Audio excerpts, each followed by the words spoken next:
we substitute based on our lineups.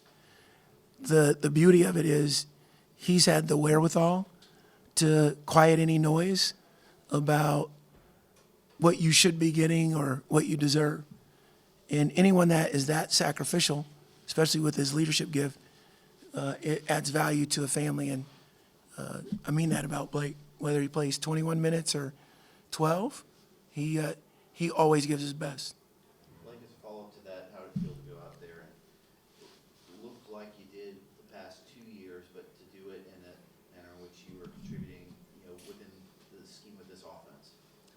Yeah, I mean, when you play with guys who are skilled, as we have, Brody, Darius, Kyle, like they're all really good at just seeing the floor and being able to get me the ball in spots that are really easy to score. I mean, I had 2 dunks that were like right at the rim.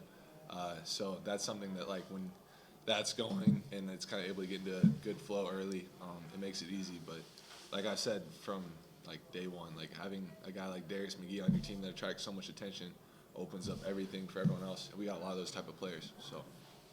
Coach, how good was Vince Ant tonight? I mean, defensively, it looked like he was just super active out there.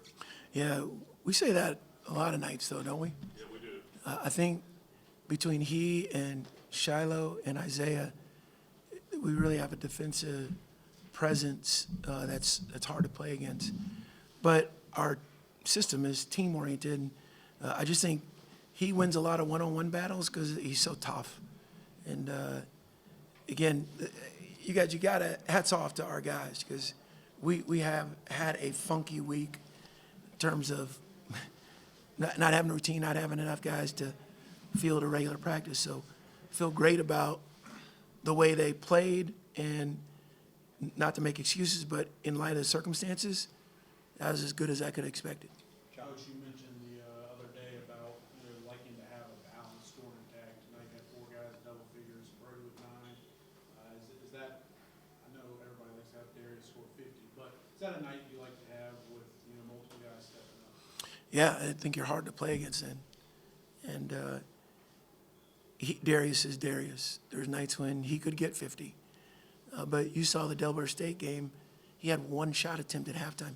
He's not worried about where he ranks in the nation in terms of leading scorers. He's worried about winning the game. So we love that as a family, and I think that makes our opposition have to deal with everybody. Coach, was this the amount of rust maybe you expected coming in with your practices obviously being thrown off the way they have? And is there anything that maybe surprised you, maybe how quickly they kicked it back into gear, maybe how slow something lagged a little bit? And what was your early Yeah, Dave, I had low expectations of what we were going to look like. We shot 72% in the second half against Jacksonville, against a really good defensive team. So everyone that left the building that night or the last time you put eyes on us, you think, whoa, they're clicking.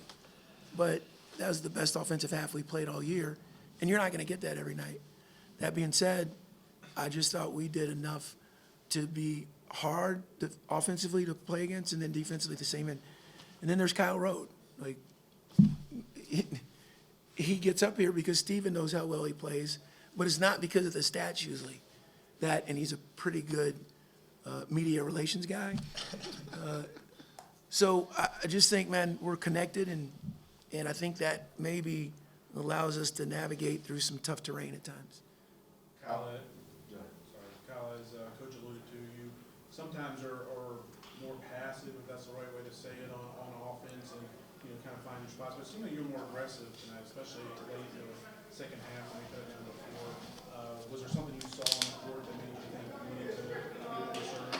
Yeah, I just think sometimes when the flow of the game, you try to get paint touches and stuff opens up, or guys don't help off guys like Darius and some of the other guys we got. So it kind of opened up a couple times tonight. And DJ Moore hit me on a great back door.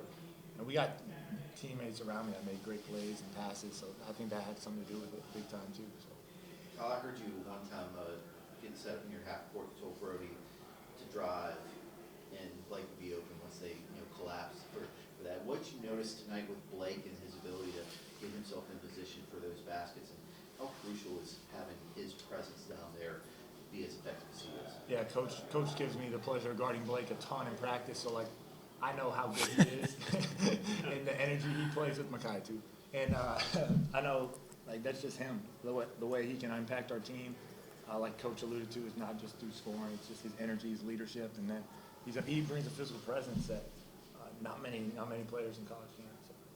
Kyle, I think at one point they cut it to 4 out there, and then you guys were able to kind of kick it into another gear. Not that you're turning it on and off, it's not that, so I get it, but just at that point, what kind of clicked for you guys? Yeah, I think Coach Johnson said something really powerful. He just said, just keep being tougher longer. And I think that kind of is one of the words you could use to describe our team is tough. And when a great team, you play like North Al, they're going to make runs. And we just had to weather that storm and then just continue to be tough that next 2 4-minute segments. So it was good. Anything for Jack State? I was gonna ask, you said earlier this week, the earliest you can have everyone back is by tomorrow. Is that still target for your group? Yes, that's the target. I hope we hit it. Looking at Saturday night, Jacksonville State playing right now against Kennesaw, but undefeated at this point in time. Haven't gotten to play them yet. Son play. What type of challenges do they present from what you've seen so far? Really good. Coach Harper does a great job. They're good on both ends. They have 4 or 5 guys that can really stretch it, and then some other guys that don't get the same number of minutes but are as potent offensively. And then they got a couple of bigs that they can play through. So they present a lot of challenges. But again, you guys know this, and you've been around us long enough. Like we embrace having it be hard, because if you are fortunate enough to advance to postseason or the NCAA tournament, it's going to be hard. Only 18.9% of teams make it to that NCAA tournament. It's not a lot. So if you're fortunate enough to be one of those, you're going to play someone good. So the better that we can address who we're not at this juncture of the season, and it's got some significance because obviously we only play them once, and they've got a really good record and have been impressive thus far. So yeah, it's a big game, but it's January 29th, and we still have a month or so to go in the season.